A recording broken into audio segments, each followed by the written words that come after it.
Au sommet de cette édition, le report de la rentrée scolaire au 4 novembre prochain, c'est une décision saluée par les acteurs de l'école qui estiment qu'elle permettra de mieux préparer l'année scolaire 2024-2025. Quant aux sinistrés, ils se réjouissent du temps qui leur est accordé pour trouver un autre site. C'est le constat fait à Gao par une de nos équipes régionales.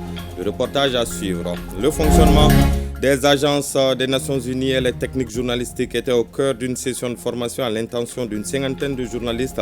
Les objectifs de cette session de renforcement des capacités initiés par l'ensemble des agences du système des Nations Unies au Mali dans ce journal. Voilà pour les titres. Mesdames et messieurs, bonjour et bienvenue aux informations. Les acteurs de l'école saluent donc le report de la rentrée scolaire au 4 novembre prochain. Une décision des autorités qui permettra, selon eux, de mieux préparer l'année scolaire 2024-2025. Quant aux sinistrés qui ont élu domicile dans les établissements scolaires, ils se réjouissent du temps qui leur est accordé pour trouver un autre site. C'est ce que nous explique Rakiatou Touré dans ce reportage. À Gao, les pluies diluviennes ont causé l'effondrement de nombreuses maisons, des pertes en vies humaines et plusieurs personnes sont sans abri. C'est les écoles qui sont occupées par les sinistrés. Au niveau de la région, plusieurs écoles ont été touchées par les inondations. Au niveau du cercle de Borem, il y a 9 écoles qui ont été sérieusement affectées. Et après, en Songo, il y a 3. Sinon, au niveau de la ville de Gao, on n'a pas d'école inondée. Prévue pour le 1er octobre, la rentrée a été repoussée au 4 novembre prochain. L'établissement était occupé jusqu'à la veille, mais le 30, il n'y avait aucun sinistré. Il y a quelques sinistrés qui sont dans les environs qui se présentent quotidiennement. D'autres aussi ont fait de petits hangars, sinon qu'ils étaient tous mobilisés à sortir. Le report peut jouer sur l'année scolaire en ce sens qu'on sera obligé de repousser, on va rentrer dans la saison hivernale de l'année prochaine pour respecter les 9 mois. Par contre, partout où nous sommes passés, les sinistrés qui regagnent de plus belle les salles de classe saluent la décision des autorités. C'est vraiment nécessaire, bien avant la rentrée. Le signal nous a été donné, mais malheureusement, il y en a de ces sinistrés qui n'ont nulle part où aller. Ils étaient vraiment restés dans le désespoir total au moment où la rentrée leur avait été communiquée. Mais avec ce report, nous souhaiterons vraiment que des dispositions soient prises pour que nous retournions et céder les classes à nos enfants. Adijatou Moussa Sissi est consciente de l'enjeu. Elle attend avec son groupe que certaines conditions soient remplies pour quitter les lieux. On aime les enfants vont rentrer quand même. C'est les Nil seulement qu'ils ont venu ici pour nous recenser. Mais on n'a pas gagné les cartes d'abord. Mais maintenant, si on a gagné les cartes quand même, on va libérer là.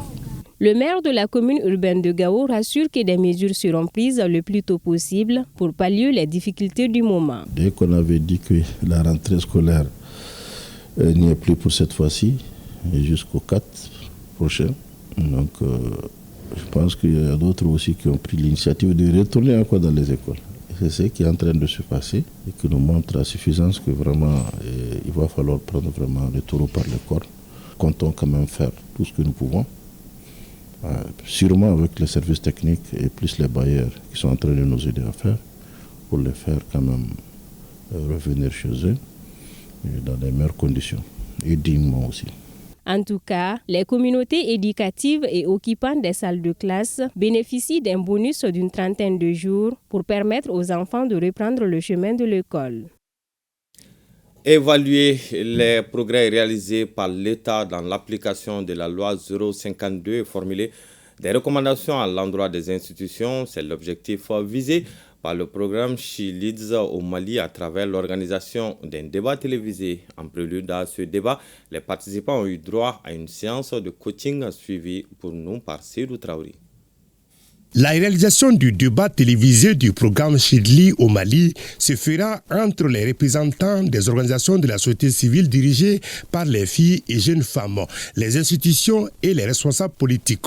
Un espace de plaidoyer pour améliorer certaines pratiques en faveur des droits des filles et jeunes femmes. L'idée, c'est vraiment de pousser ce dialogue-là et de voir un peu l'idée et comment est-ce que nous pouvons pousser à bien les objectifs de l'État en termes de promotion des droits de la femme et également prendre en considération les points de vue, les engagements des filles et des jeunes femmes pour que ça soit vraiment inclusif et participatif. Je pense que je suis prête à faire le débat parce que j'ai participé à beaucoup de formations.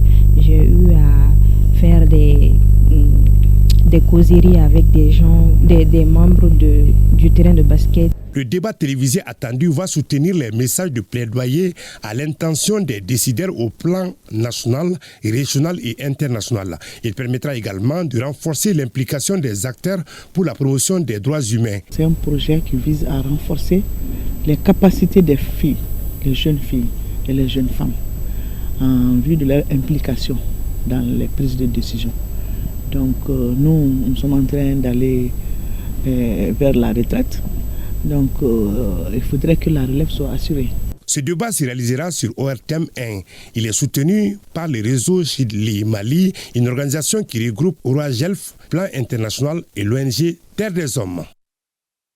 Le fonctionnement des agences des Nations Unies et les techniques journalistiques a été au cœur de 3 jours de formation à l'intention d'une 50aine de journalistes. L'initiative est de l'ensemble des agences du système des Nations Unies au Mali, nous dit Soumao Aïdara, qui a suivi la formation pour nous. Le PEDRAS tient sa session de formation à Kidal pour renforcer les capacités des acteurs de terrain dans le cadre de la mise en place des comités de développement des quartiers, villages et fractions pour une participation de qualité de toutes les couches sociales. Plusieurs acteurs ou parties prenantes sont appelés à agir ensemble pour parvenir aux résultats attendus concernant l'amélioration de la qualité des services sociaux de base au niveau des établissements de santé, de l'éducation, de l'hydraulique et au niveau communautaire. Le PEDRAS vise aussi à partager les approches et outils en matière de diagnostic et l'amélioration de la disponibilité et la rapidité des ressources allouées par le gouvernement central aux collectivités territoriales et aux centres de services. Il va sans aucun doute renforcer la capacité opérationnelle des organisations de la société civile. En adoptant les principes et les concepts de ce mécanisme de gestion des plaintes, ça va atténuer considérablement les problèmes entre les communautés. Avec le concours du directeur régional du développement social qui a tout mis en œuvre pour que nous puissions être à Kidal afin de réaliser cette session. À Kidal, les forces vives bien outillées grâce à cette formation sont désormais mobilisées et engagées à jouer pleinement leur rôle pour renforcer le contrôle citoyen. Vous l'aurez compris, il s'agissait plutôt de la formation du projet de déploiement des ressources de l'État pour l'amélioration des services et la riposte locale à la COVID-19 qui outillait les acteurs communautaire dans la région de Kidal. Un reportage de Sidi El-Mehdi Al-Baka. Je vous le disais tout à l'heure, le fonctionnement des agences des Nations Unies et les techniques journalistiques étaient au cœur de 3 jours de formation à l'intention d'une 50aine de journalistes sur initiative de l'ensemble des agences du système des Nations Unies au Mali. Le reportage de Soumao Aïdara. Lors de cette formation, il a été question de faire découvrir aux journalistes le nombre d'agences des Nations Unies. Une occasion également pour les organisateurs de parler du rôle de ces différentes agences. Les participants ont été aussi outillés sur les meilleures méthodes de collecte, de traitement et surtout de diffusion de l'information.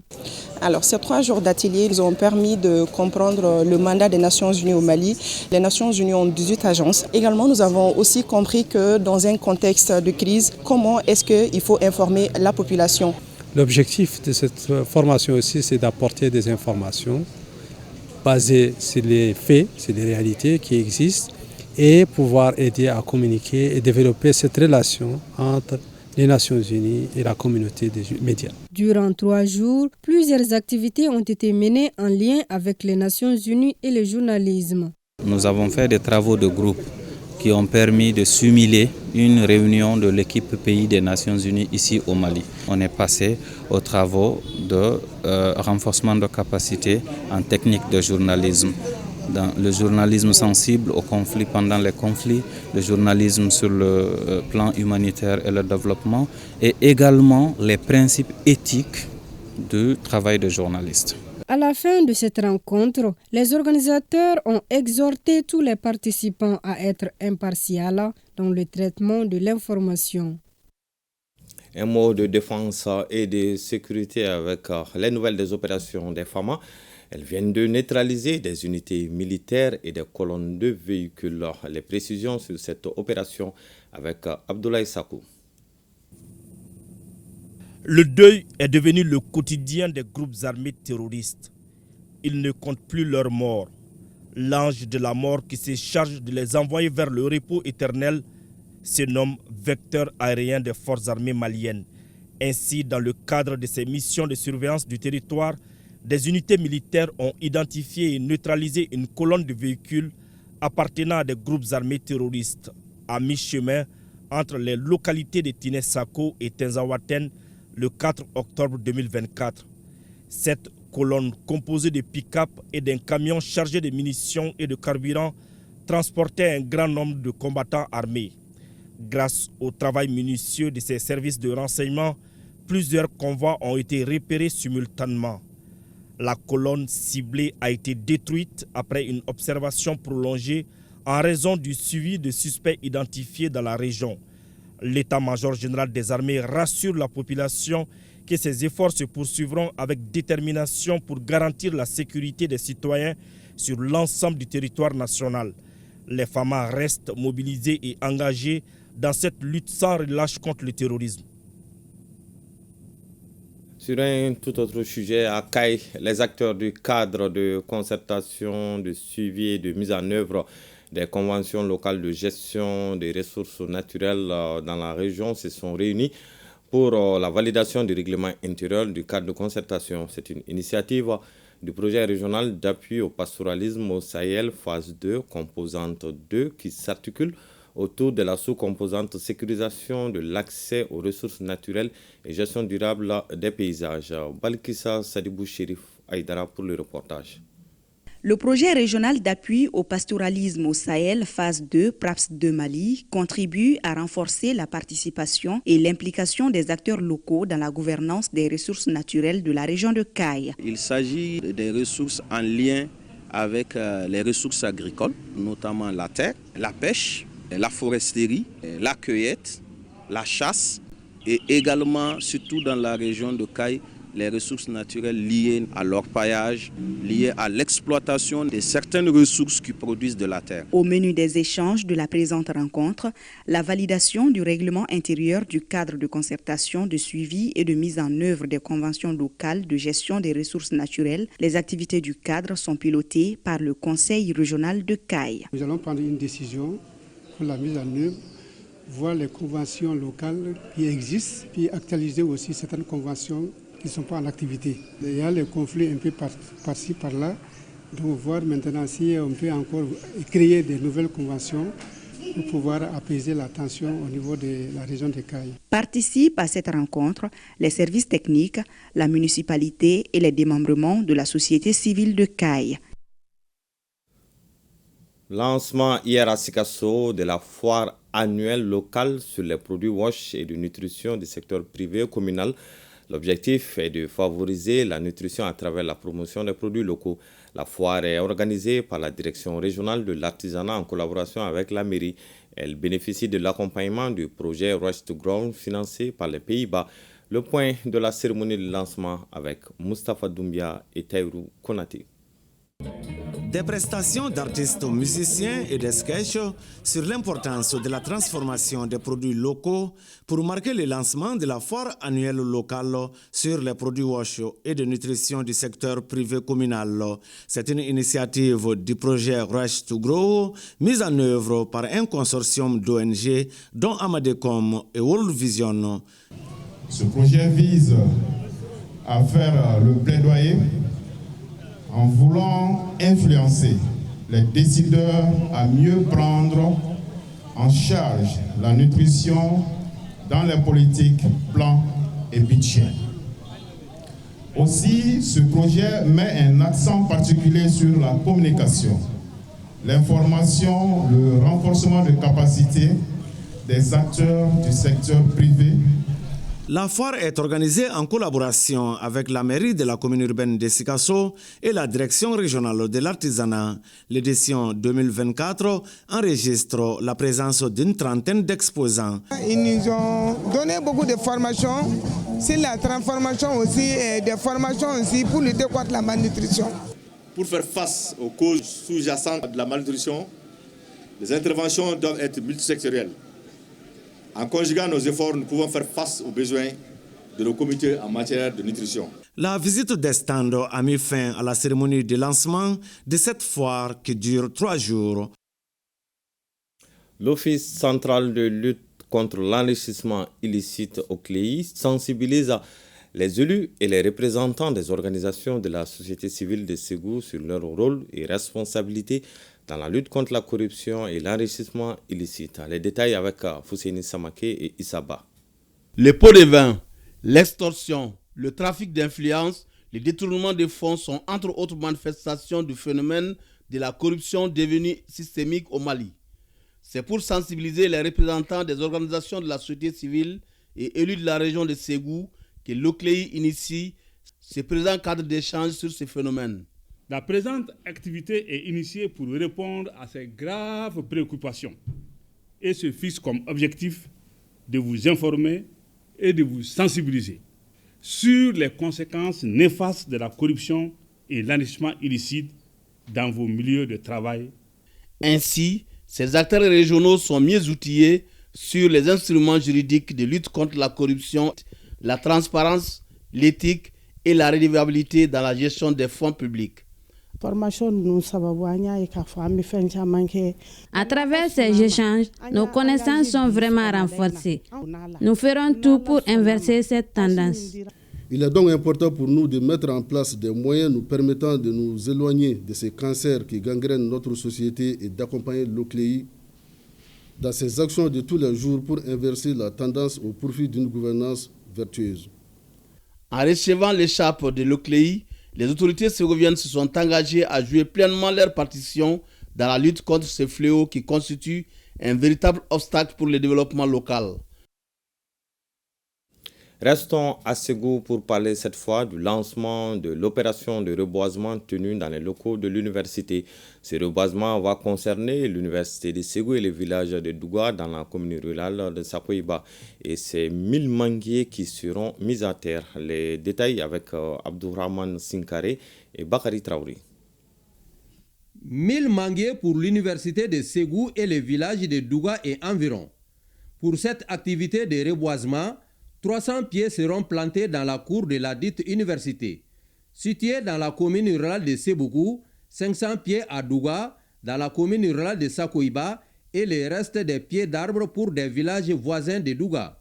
On a une faculté d'agronomie et de médecine animale et on a un chargé de foresterie qui est là et c'est lui qui est même en train d'aider des gens à planter les arbres.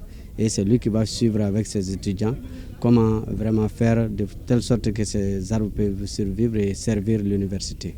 Les donateurs de ces 1000 manguiers, un natif de la région de Ségou, n'entend pas s'arrêter en si bon chemin. Le rêve, c'est 10 000 manguiers que nous comptions quand même donner à ma ville, Ségou qui m'a tout donné. Je suis né à Ségou, j'ai été à l'école à Ségou, j'ai eu la bourse à Ségou. Donc je ne peux que donner cette petite contribution pour le bonheur de nos populations.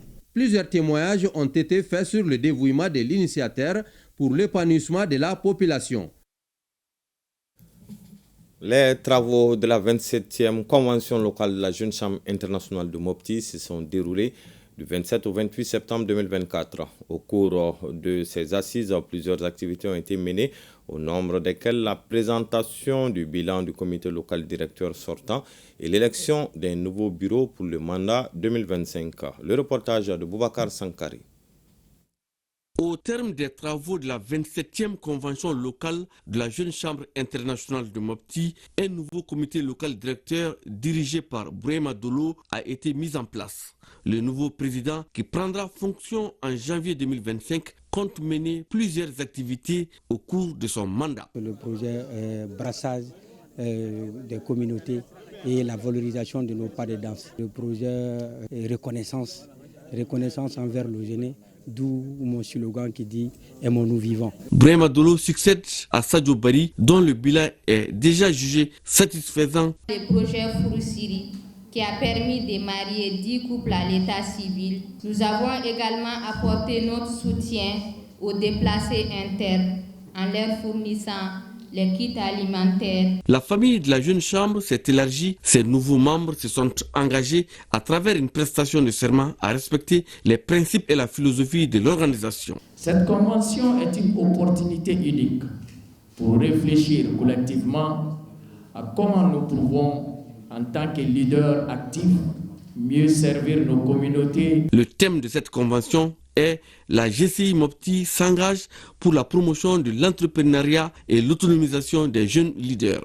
Œuvrant pour le bien de la communauté, les membres de la Jeune Chambre internationale doivent s'investir pour l'atteinte des objectifs tels que offrir des opportunités de développement et du leadership aux jeunes. Des attestations de reconnaissance sont décernées aux organisations locales et à 2 vice-présidents du Bureau national pour leur participation à la présente convention. Inauguration d'une nouvelle école privée de 6 salles de classe pour renforcer les capacités d'accueil des élèves de Nioro du Sahel et particulièrement ceux du quartier Koulouba. L'établissement qui est construit et équipé par un fils de terroir va renforcer justement les capacités d'accueil dans la localité. Moussa Diakité pour le reportage.